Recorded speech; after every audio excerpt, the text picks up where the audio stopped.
नमस्कार दोस्तों, आप सभी का आपके अपने YouTube channel DL study classes के प्लेटफार्म पर बहुत बहुत स्वागत है। दोस्तों, RPF constable, RRB, NTPC, SSC GD के एग्ज़ाम को ध्यान में रखते हुए रीजनिंग के प्रैक्टिस सेट को लेकर आए हैं और रीजनिंग के इन सभी प्रैक्टिस सेट के वीडियो में उन्हीं क्वेश्चनों को सम्मिलित किया गया है जो कि आपके आरआरबी, एनटीपीसी, आरपीएफ कांस्टेबल के एग्ज़ाम में पूछे गए हैं और आने वाले एग्ज़ाम में पूछे जा सकते हैं। तो चलिए बिना देरी किए हुए अपने क्वेश्चन को आगे बढ़ते हैं और देखते हैं किस प्रकार के क्वेश्चन हमारे एग्ज़ाम में पूछे जाते हैं और उन्हें हल करने का सबसे आसान तरीका क्या हो सकता है। जिसमें पहला क्वेश्चन दिया गया है कि दी गई आकृति में कितने घन हैं। आपको एक आकृति दिया गया है और बताना है इस आकृति में कितने घन हैं। तो जो आपको ये आकृति दिख रहा है, आपको कुछ भी नहीं करना है, पहले आपको काउंटिंग कर देना है। जो नीचे वाला आकृति है उसे हम 1 से काउंटिंग करेंगे तो ये 1 हो जाएगा, ये 1 और ये भी 1। दूसरा जो आकृति हो जाएगा यह 2, ये भी 2 हो जाएगा और ऊपर वाला आपका 3 हो जाएगा। अब ये कैसे हो रहा है, क्योंकि यहाँ इसके नीचे घन नहीं है, लेकिन यहाँ 2 क्यों हो रहा है, क्योंकि एक घन ये हुआ और एक घन आपका ये हुआ, इसलिए 2 हो गया ये। और यहाँ 3 क्यों हो रहा है, क्योंकि एक घन ये हुआ, दूसरा घन और तीसरा घन, इसलिए आपका यहाँ 3 लिखे हैं। तो आप ये समझ गए होंगे कि 1 क्यों लिखे हैं, 2 क्यों लिखे हैं और 3 क्यों लिखे हैं। अब क्या करना है, इसे आपको जोड़ देना है। तो 1 जोड़ेंगे तो क्या हो जाएगा, 3 हो जाएगा। फिर 2 और 2 को जोड़ेंगे 4 हो जाएगा। फिर 3 को जोड़ेंगे तो आपका 3 ही रहेगा एक बार है। तो अब इसे टोटल जोड़ देंगे, क्या हो जाएगा, 4 3 7 3 10 हो जाएगा। अब देखिए 10 किस ऑप्शन में है, तो ऑप्शन नंबर ए में है, इसलिए इसका option number A correct answer हो जाएगा।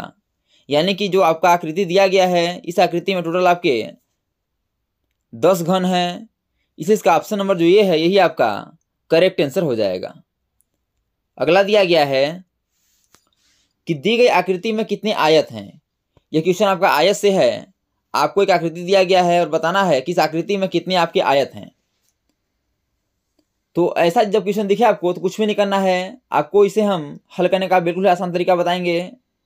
आपको पहले नंबरिंग कर लेना है, यानी कि 1 हुआ, यह 2 और ये 3, यहाँ से करेंगे तो ये 1 2 3 4 हुआ। अब क्या करना है, इसे आपको इन्हें आपस में जोड़ देना है।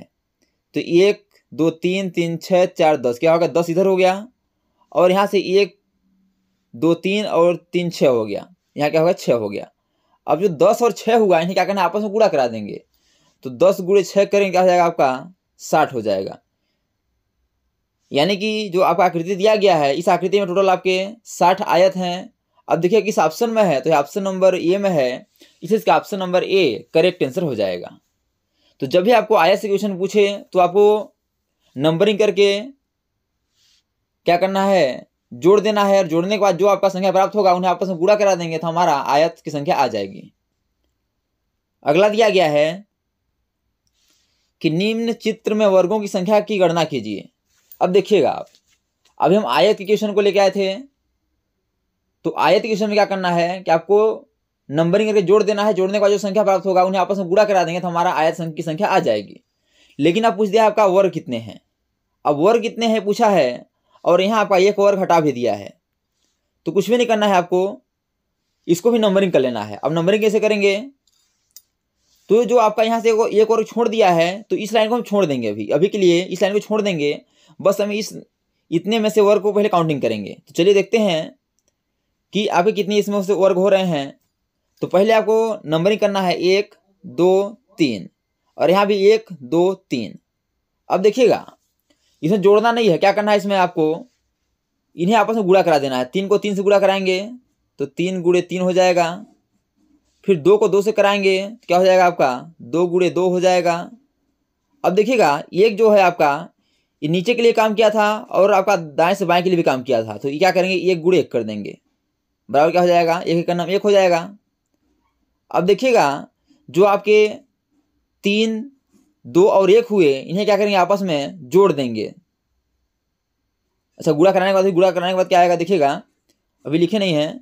तो 3 3 9 हो जाएगा, ये आपका ये 2 दूना 4 हो जाएगा। अब इन्हें आपस में जोड़ देंगे, क्या हो जाएगा, आपका 9 4 13 1 14 हो जाएगा। यानी कितने हो रहे हैं, यहाँ 14 हो रहे हैं। तो 14 कितने हो रहे हैं, तो आपके इतनी जो आपका यहाँ से है इसमें से आपको 14 वर्ग हो रहे हैं। लेकिन आपका भी ये जो दो छूट रहा है उसमें से कितने वर्ग बन सकते हैं। तो चलिए कलर चेंज कर देते हैं आपको समझाने के लिए। अब देखिएगा एक वर्ग आपका यहाँ से बनेगा तो 14 15 हो गया, और एक वर्ग आपका यहाँ से बनेगा 16 हो गया। अभी एक और वर्ग और बनेगा, वो कहाँ से बन रहा है चलिए देखते हैं। तो एक आपका यहाँ से बनेगा, ये देखिएगा एक आपका ये वर्ग बनेगा यहाँ से, तो 16 एक क्या हो जाएगा आपका 17 हो जाएगा। यानी कि जो इसमें टोटल वर्गों की संख्या होगी आपका 17 होगी। अब देखिए किस ऑप्शन में 17 है, तो ऑप्शन नंबर डी में है, इसे इसका option number D correct answer हो जाएगा। तो दोस्तों यदि यह वीडियो आपको अच्छा लगे तो वीडियो को लाइक वो अपने दोस्तों में शेयर जरूर करिए, ताकि गवर्नमेंट एग्जाम की तैयारी करने वाले आपके दोस्तों को भी इस वीडियो का लाभ हो सके और एग्जाम में कम से कम समय में रीजनिंग क्वेश्चनों को हल कर पाएँ। और यदि आप चैनल पर न्यू है तो चैनल को सब्सक्राइब कर बेल आइकन को प्रेस करना भूलिए, ताकि जब भी न्यू वीडियो अपलोड हो सबसे पहले नोटिफिकेशन तक पहुँचे। आपका अगला क्वेश्चन दिया गया है, वर्ग ए बी सी डी में कितने वर्ग हैं।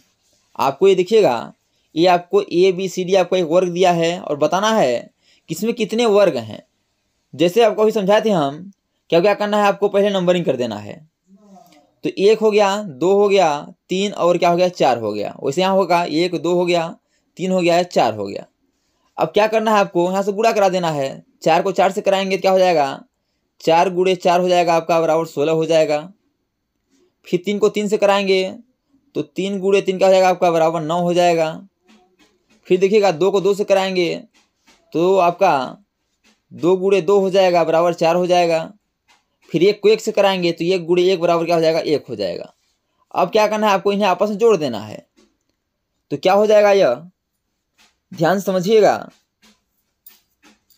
यदि हम जोड़ते हैं तो 16 9 25 4 29 1 30 हो जाएगा।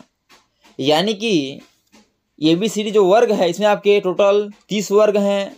अब देखिए 30 किस ऑप्शन में दिया है, तो देखेंगे तो ऑप्शन नंबर यह डी में दिया गया है। इसे इसका ऑप्शन नंबर जो डी है यही आपका करेक्ट आंसर हो जाएगा। अगला दिया गया है कि दी गई आकृति में कुल कितने वर्ग हैं। देखेंगे तो जैसे आपको अभी बताए थे वैसे आपको हल कर देना है, आपका आंसर आ जाएगा। इसको भी नंबरिंग कर लेंगे, 1 2 3 हो जाएगा और 1 2 आपका 3 हो जाएगा। तो 3 को 3 से गुणा करा देंगे तो क्या हो जाएगा, 3 गुणे 3 बराबर 9 हो जाएगा। और 2 को 2 से गुणा कराएंगे तो 2 गुणे 2 बराबर आपका 4 हो जाएगा। और 1 को 1 से कराएंगे तो 1 गुणे 1 बराबर 1 हो जाएगा। इन्हें आपस में जोड़ देंगे तो आपका 9 4 13 1 14 हो जाएगा। यानी कि जो आपका आकृति दिया गया है इसमें आपके टोटल 14 वर्ग हैं। अब देखिए किस ऑप्शन में है, तो ऑप्शन नंबर डी में दिया गया है। इसे इसका option number D correct answer हो जाएगा। दोस्तों thanks for watching this video. यह वीडियो आपको कैसा लगा कमेंट बॉक्स में जरूर मिला के बताइएगा। और इसी प्रकार के ऑल गवर्नमेंट एग्जाम में पूछे जाने वाले GK GS math reasoning Hindi current affairs व लूसेंट संबंधी क्वेश्चनों को पाने के लिए हमारे यूट्यूब चैनल को लाइक शेयर सब्सक्राइब कर बेल आइकन को प्रेस करना न भूलिएगा, ताकि जब भी न्यू वीडियो अपलोड हो सबसे पहले नोटिफिकेशन तक पहुँचे। तो आज तक इतना ही, मिलते हैं नेक्स्ट वीडियो में। तब तक के लिए जय हिंद, वंदे मातरम।